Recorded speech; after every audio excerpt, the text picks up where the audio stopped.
जो labour charge है वो सब थोड़ी ज़्यादा है। यार ये पब्लिक ऐसे गाड़ी क्यों चलाती है? ये ड्यूक वाले इस वजह से छपरी छपरी बोलते हैं लोग बाग। उसको क्या ज़रूरत थी आड़ा तिरछा करने की? भाई तू सीधा ही चला जाता है यहाँ लेफ्ट से। तो जो ये प्राइसिंग जो है ना, ये एक छलावा टाइप की pricing, it's more like it's as I said, ये पब्लिक को बेवकूफ़ बनाने वाली प्राइसिंग है। आपने सारे फीचर्स दिखा दिए लेकिन जब मिल रहा है वो ढेला कुछ नहीं मिल रहा है। हेलो माय यूट्यूब फैमिली, कैसे हैं आप लोग? I hope everybody is doing good. This is an amazing time for Indian motorcycle enthusiasts, bikers. Now, in less than 2 months time there have been so many launches. सबसे पहले the Harley Davidson X440 वो launch हुई, उसके बाद there was the Triumph Speed 400, then the KTM Duke 390, and now the TVS Apache RTR 310. And every motorcycle, every new product is bringing so much value to the table. हर एक type के rider के लिए एक type की motorcycle अभी है। Recent जो 4 bikes launch हुई हैं, आपको क्रूज़र पसंद है तो आपके लिए हार्ले डेविडसन है, आपको थोड़ा ओल्ड रेट्रो स्टाइल की मोटरसाइकिल पसंद है तो उसके लिए आपके पास स्पीड 400 थी, and then you have the KTM Duke 390 that is unrivalled. I mean उसका कोई तोड़ ही नहीं है basically. And to compete that, now TVS has launched the Apache RTR 310. तो बट आई मीन इतने सारे फीचर्स दिए हैं, stability control, wheelie control, cornering ABS, master traction control, 6 axis IMU, cruise control, hill descent control, पागल कर दे रहे हैं। They're like so many features. There's hardly any difference these days between the electronics package that you get on a superbike and the electronics package that we are getting on these small capacity bikes. It's absolutely, you know, astonishing to see how manufacturers are managing all these with, you know, considering that the bikes are not very expensive either, right? But अब देखिए, ये जो कल pricing launch, जो pricing declare किए हैं TVS वाले, right after that I know many of you must be very excited कि भाई 2.45 lakhs में you are getting such an amazing machine with so much electronics and everything. But there is a caveat, there is a big catch. और जो pricing है that is very, I would say not concerning basically, but ये it's very deceiving, क्योंकि वो जो market में enthusiast है उनको बेवकूफ़ बनाने वाली प्राइसिंग है ये। And I tell you why.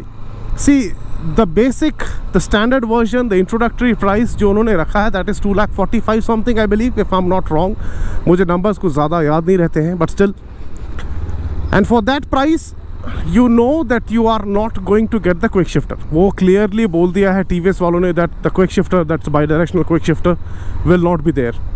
Right? अब लोगों को क्या लग रहा है कि that's still okay. I mean, we are not getting the quick shifter, but इतना सारा electronics तो है, but that's not the fact.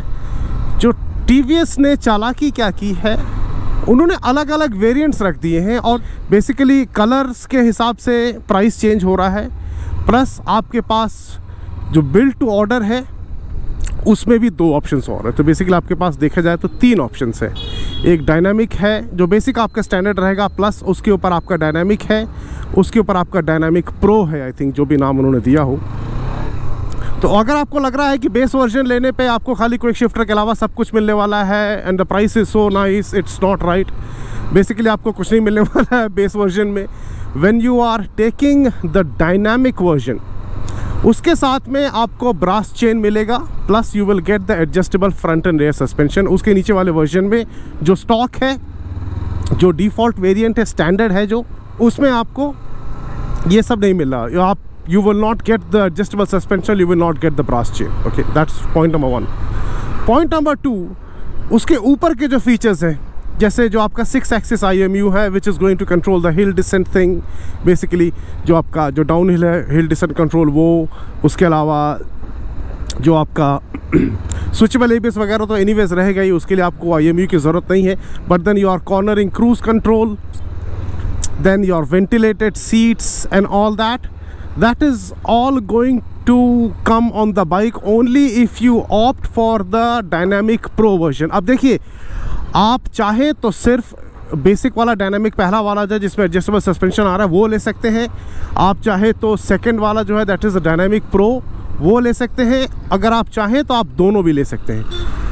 So if you say that I want a motorcycle, I want my my RTR 310 to be as good as the KTM Duke 390 in terms of electronics, और ये भी मैं आपको नए version की बात नहीं कर रहा हूँ। I'm not talking about the 24 version of the Duke 390, I'm talking about the existing version जो भी मार्केट में ऑलरेडी है।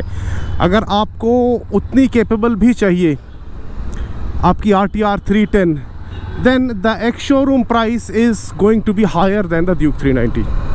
That is there. That's why I was saying in the beginning कि जो Duke 390 है उसका कोई तोड़ नहीं है। Literally there's nothing which is as good as that.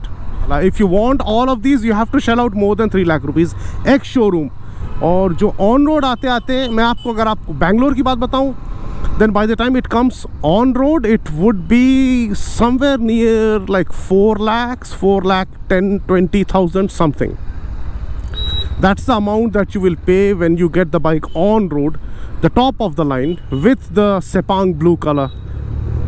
Let's understand why did TVS do this, right? So जो pricing उन्होंने रखी है, जो base price उन्होंने दिया है, it's very clear कि they are targeting the Triumph Speed 400। Basically उनको समझ में आ गया कि भाई ट्रायम्फ का जो रिस्पॉन्स मिला है ट्रायम्फ को, it's amazing and that's something that they want to tap on too. Plus Duke 390 जो है, देखिए ड्यूक 390 की सबसे अच्छी बात ये है कि that comes only in one variant. जो भी इलेक्ट्रॉनिक्स पैकेज है, जो कुछ भी है, you will get everything you by one variant, that's all. उसमें कोई अलग से 4-5 टाइप के वेरिएंट नहीं है। But then on the RTR 310 that they have launched, it's like multiple, it's spread across different variants.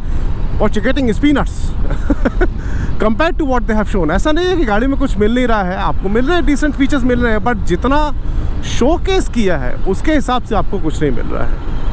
So if you were planning to buy the Duke 390 but then you thought, oh no, let me buy this, मुझे ये ले लेनी चाहिए, I will not buy the Duke 390, I would say go ahead and buy the Duke 390 because still even if you do not buy the 2024 version, उसका price अभी तक declare नहीं हुआ है, but still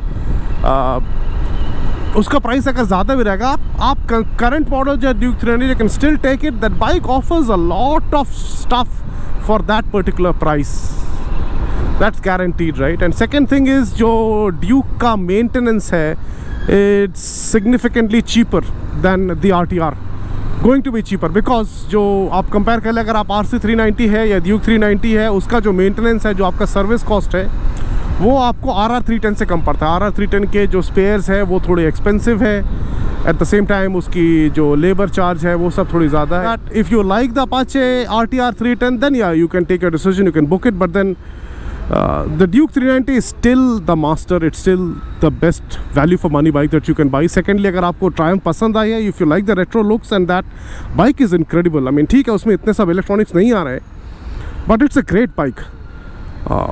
So yeah, that's what I wanted to tell कि ये जो pricing है manufacturer की, अब सिग्नल पे फंस गए, चलिए यहीं पर बात करके यहीं पर व्लॉग को ख़त्म कर देते हैं, टाइम लगेगा आगे पहुंचने में।